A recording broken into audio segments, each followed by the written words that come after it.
po si Engineer Son Bukat ng DPWH at kasalukuyang naka-assign sa Nueva Ecija Area Equipment Section. Noong 2019 po, nag-acquire po ang Bureau of Equipment ng Dresda TD25M na bulldozer kung saan pinahiram po ito sa Nueva Ecija 2nd District Engineering Office na ginagamit namin po ngayon sa dredging at desilting operation dito po sa Gabaldon, Nueva Ecija.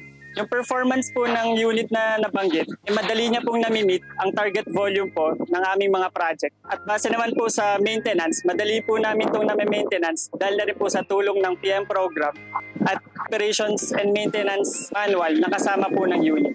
Yun lang po at marami pong salamat sa TriBlue.